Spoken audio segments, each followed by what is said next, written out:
અને બાવો કે સાધુ થયા પછી રાવ ખાય મેરે કોઈ પ્રોબ્લેમ હોય તો એમાં કાંઈક ખામી છે એટલે પ્રોબ્લેમ છે. નહીતર જેને ત્યાં ધીરજરૂપી પિતા છે, ક્ષમારૂપી મા છે, શાંતિરૂપી શ્લોચની સ્ત્રી છે, શક્તિરૂપી જેને ત્યાં દીકરા છે, દયારૂપી જેની બહેન છે, સંયમ નિયમરૂપી જેના ભાઈઓ છે, જ્ઞાનનું જેને ખોરાક છે, દસે દિશાઓના જેને વસ્ત્ર છે, આકાશનું ઓઢણ છે, ભૂમિની પથારી છે, અને સાક્ષાત જગદંબા ભેગી જે પછી જોગીને કષ્ટ થયેલો હોય ને રાવ છે એની ખાય છે. એ કાં તો ક્યાંક રસ્તો બોલ્યો છે. નગર ધીરજ તાત ક્ષમા તુમ માતરુ શાંતિ સુલોચની વામ બખાનો સત્ય સુપુત્ર દયા ભગિની और भ्रात भले मन संयम मानो ज्ञान को भोजन वस्त्र दसोदिशी भूमि पलंग सदा सुख दानो जीवन ऐस सगे जग में फिर कष्ट कहाँ कहूँ जोगी को जानो.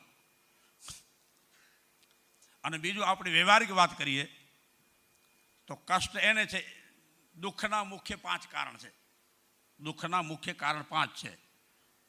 પછી ઝીણા ઝીણા ગોતીએ તો 100 જેટલા કારણ નીકળે. મુખ્ય એનું મૂળ્યું એ 5 કારણે માણસ દુઃખી હોય.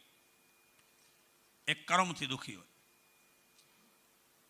બીજું અણસમજથી દુઃખી હોય, ત્રીજું ક્યાંક વાસનામાં ફસાણો હોય, ગમે તમે ક્યાંક ફસાણો હોય તો એનાથી દુઃખી હોય, ચોથું યોનું યાદ કરીને ખટકે કે પહેલાં આમ હતું ને હવે આમ થઈ ગયું, એનાથી દુઃખી હોય,